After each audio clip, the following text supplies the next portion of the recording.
안녕하십니까, 정재윤입니다. 2019년 10월 1일 마감 시황을 좀 봐야 될 것 같아요. 시장은 일단 괜찮았습니다. 시장은 괜찮은 그런 모습들을 좀 보였었고요. 양시장 상승으로 좀 마무리가 됐죠. 근데 이제 보면 코스닥 150이 상당히 좀 급등으로 좀 마무리가 됐어요. 코스닥 150이 3%대 급등을 해주면서 마무리가 좀 되는 그런 모습들을 좀 보였었고요. 수급적으로 보게 되면 거래소 같은 경우는 외국인 쪽은 매도가 나왔지만 기관 쪽 같은 경우는 매수를 좀 해주는 그런 모습들이 나타났어요. 금융투자, 투신, 연기금 뭐 대체적으로 많은 대부분의 기관들이 다 매수를 해주는 그런 모습들을 보였었고, 그러면서 0.45%대 상승을 해주는 그런 모습들을 좀 보였습니다. 코스닥 같은 경우는 양매수가 좀 들어오면서 어느 정도 반등이 나왔는데, 특히나 코스닥 150 쪽에 급등이 좀 나왔었죠. 이 부분들 같은 경우는 낙폭과대예요. 낙폭과대에 따른 기술적인 반등이다 라고 좀 보시는 게 좋지 않을까 싶어요. 일단 이 부분들을 놓고 봤을 때 보면 추가적인 상승 시도나 이런 부분들이 좀 더 이어질 수는 있어 보여요. 근데 이제 옥석을 좀 가려야 되는 선별적인 대응이 필요하지 않을까라고 좀 판단이 되는데, 신라젠이 오늘 상한가를 기록을 했어요. 임상 관련에 있어서 뭐 소식이 좀 나오면서 상한가를 좀 기록을 했는데, 마찬가지로 기술적인 반등이다, 뭐 그 정도를 좀 봐야 될 것 같아요. 그리고 가장 그래도 볼 수 있는 부분들은 셀트리온 쪽으로 좀 볼 수가 있을 것 같은데, 셀트리온이 최근에 좀 얘기들이 좀 많이 나오고 있어요. 내년도가 좀 기대가 된다라는 거, 램시마이 관련해서 내년도가 좀 기대가 된다라는 부분들, 내년도를 좀 본다면 추가적인 성장을 할 것이다, 뭐 이런 얘기들이 있는 상황인데, 아직까지도 지금 현재 시장의 흐름들을 놓고 봤을 때는 역배열이에요. 역배열 구간들로 진행이 되고 있는 그런 상황 속에서 바닥은 나왔고 기술적인 반등이 좀 더 나와주겠죠. 만약에 내일 한 번 더 움직이는 뭐 그런 모습들이 나오게 된다라면 단기적인 고점 신호가 나오지 않을까 싶습니다. 수급적으로 보더라도 기관 쪽에서 공격적으로 매수가 들어왔어요. 근데 이제 여기서 보게 되면 신라젠 한번 볼까요? 신라젠은 양매도죠. 개인들이 매수했다라는 거, 이건 조금 시사하는 바가 좀 있죠. 그 다음에 셀트리온 같은 경우는 기관 쪽에서 매수를 해줬다라는 거, 이건 일단 긍정적이죠. 셀트리온 제약 같은 경우 보게 되면 외국인들이 매수해줬고, 셀트리온 헬스케어 같은 경우를 보게 되면 양매수가 좀 들어왔어요. 결국은 셀트리온과 셀트리온 헬스케어는 저는 수급적으로 개선되는 분위기는 괜찮다라고 좀 보고 있고, 신라젠은 단기적인 대응. 헬릭스미스 같은 경우는 외국인 쪽에 매수가 좀 들어와줬어요, 최근에. 근데 저는 개인적으로 별로예요. 이 대주주들의 하는 행태 자체가 너무 마음에 안 드는데, 일단 기술적인 반등으로 좀 봐야 될 것 같고, HLB도 기관 쪽에서 매수가 들어와주는 그런 모습들을 좀 보였어요. 나름대로 좀 괜찮았었고, 그죠? 시장의 흐름들은 괜찮았었고, 결국은 차트적으로 놓고 봤을 때는 선별적인 대응이에요. 선별적인 대응으로 봐야 되고, 여러분들께 소개를 시켜줬던 삼천당 제약 같은 경우도 나름대로 좀 괜찮은 그런 모습들을 보여주고 있고, 실적 나오고 있는 그런 상황들이고, 외국인 기관 양매수네요. 좀 더 괜찮은 부분들을 보일 수가 있을 것 같고요. 삼성바이오도 이제 어느 정도 바닥권역에 나온 것 같아요. 양매수 들어와주니까 뭐 괜찮은 그런 부분들인데, 어찌됐든 간에 선별적인 대응이 필요하다라는 거, 이 부분들을 꼭 중요하게 다뤄야 될 것 같아요. 이 부분도 꼭 기억을 하시고, 내일 한 번 더 반등이 이어진다 그러면 단기 고점이 좀 나올 수가 있다라는 거, 이 부분들을 기억을 좀 하셨으면 좋겠습니다. 그리고 시장의 흐름들을 좀 보게 되면 이 5G 쪽도 봐야 될 것 같은데요. 5G는 제 개인적으로 생각했을 때 너무 많이 올라가 있는 그런 부분들도 있는 상황이라, 이게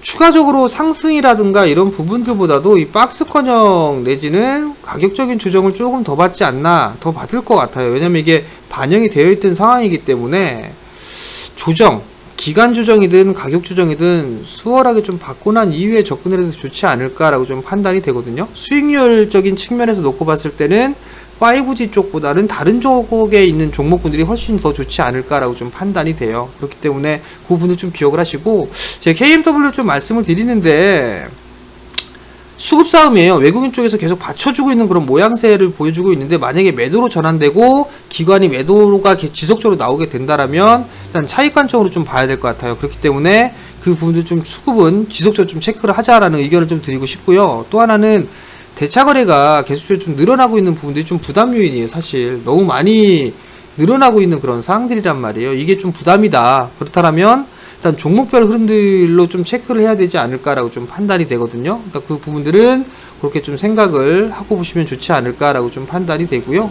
다른 뭐 5G 종목군들 같은 경우도 수급이 여전히 뭐 꼬이거나 그런 부분들은 아니에요. 근데 이제 오이솔루션은 양매도가 좀 진행이 됐고, HFR 같은 경우는 그래도 외국인 쪽에서 매수를 해주고 있고, 뭐 솔리드는 양매도가 좀 나와주는 그런 모습이고, 삼지전자는 양매수인데 결국은 외국인이 됐던 기관이 됐던 키를 잡아놓고 있는 그런 종목군들 좀 보자라는 거, 그리고 선별적인 흐름들, 이게 그 종목별 흐름들이 좀 예상이 된다라는 거, 수익률적인 측면에서는 다른 섹터들이 좀 더 낫다라는 부분들 좀 말씀을 드려보도록 하겠고요.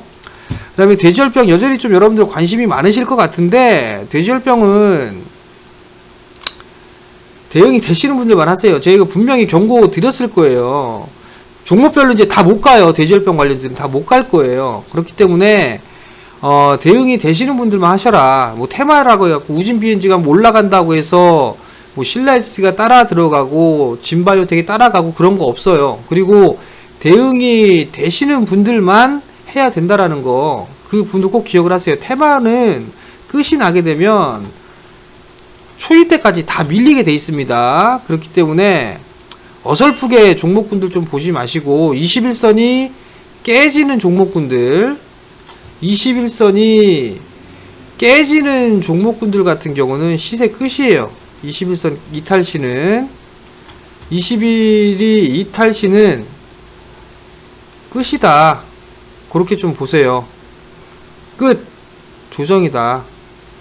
그렇게 좀 생각을 하고 보는 게 좀 좋을 것 같다라는 거. 초보자분들 접근은 금한다, 금지한다. 요 분들 좀 기억을 꼭 해주셨으면 좋겠습니다. 여전히 시장이 상승 조정을 받는다라면 소재, 부품, 장비 이쪽으로 여전히 관심을 가지고 봐야 된다라는 거, 이 분들 꼭 기억을 하셨으면 좋겠고요. 필승 코리아 펀드 얘기해 드렸을 거예요. 필승 코리아 펀드, 그죠? 필승 코리아 펀드 여러분들께 말씀을 좀 드렸으니까 이 부분들은 여러분들이 계속적으로 봐야 된다라는 거 꼭 기억을 하셨으면 좋겠고요. 그 이외에 뭐 수소차라든가 대북주들 뭐 이런 부분들은 그냥 순환매 관점에서 뭐 봐야 되는 그런 모습들을 좀 생각하시면 좋을 것 같고, 나머지 산업재 쪽 섹터들은 일단 지속적인 반등으로 저는 보고 있어요.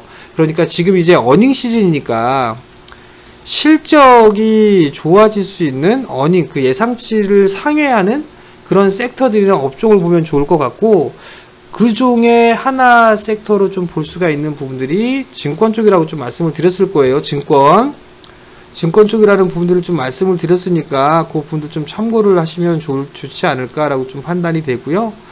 그러면 뭐 이 시간은 크게 뭐 어려운 그런 부분들은 없을 것 같아요. 없는 그런 부분들이 있으니까 시장에 있어서 너무 쫄 필요성이 없다라는 거. 오늘 은행 쪽도 나름대로 좀 괜찮았었는데, 증권주들도 주도 섹터가 되기에는 다소 좀 부족한 부분들이 있어요. 아직까지도 좀 역배열권역에 있는 그런 종목군들이 있는데, 그 중에서도 정배열권역으로 좀 돌려 세우는 몇몇 종목군들은 사실 눈에 띄기는 해요. 근데 그들 종목군들이 대장으로 치고 나갈, 이 섹터 자체가 대장으로 치고 나갈 그럴 부분들은 아직까지는 힘들지 않나라고 좀 판단이 되거든요. 그렇기 때문에 깊숙이 조정을 받는다라면 배당 투자하시는 분들은 나름대로 좀 괜찮을 것 같아요. 그러니까 그 부분도 좀 참고를 하시면 좋을 것 같고, 나머지 뭐 수소차라든가 대북주들 이런 부분들은 일단 순환매 관점으로 좀 봐야 될 것 같고, 대북 쪽에서는 뭐 점차적으로 회의적인 그런 얘기들이 나오고 있는데 지금 또 갑작스럽게 바뀔 수도 있는 그런 사항들이에요. 그러니까 그 부분들을 좀 참고를 하시고, 여러분들이 수익을 내기 위해서는 성장할 수 있는 섹터, 실적 기반형의 종목군들 이런 부분들로 여러분들 압축을 하시는 게 더 좋다라는 거, 그 부분들을 꼭 기억을 하시고 내일장 대비를 하셨으면 좋을 것 같고요. 한 가지 더 말씀을 드리고 싶은 부분들은, 역배열 좋아하지 말아요. 좋아하지 마라. 역배열 좋아하지 마라. 이 부분들은 241선에 대한 얘기들을 해드리면서 말씀을 좀 드렸을 건데, 여기서 팁 하나를 또 한번 말씀을 드려볼게요. 보게 된다면 뭐 파워로직스 같은 경우 한번 볼게요.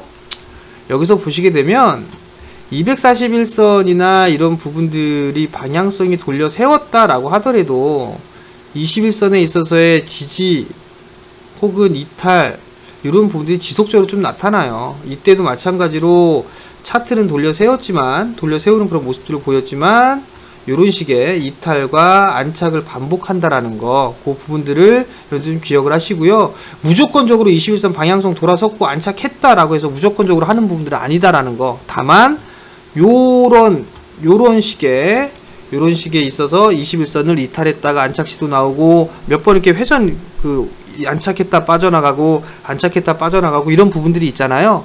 이런 부분들에 있어서는 신뢰도가 조금씩 높아질 수 있다라는 거, 이 부분들까지 말씀을 드릴 테니까 여러분들 그 차트 분석하실 때 꼭 참고하시고, 다음에 차트 분석하는 방법 종종 좀 말씀을 드릴 테니까 그 점 좀 참고를 하시고 내일 시장도 성공 투자하시기 바랍니다. 마치겠습니다.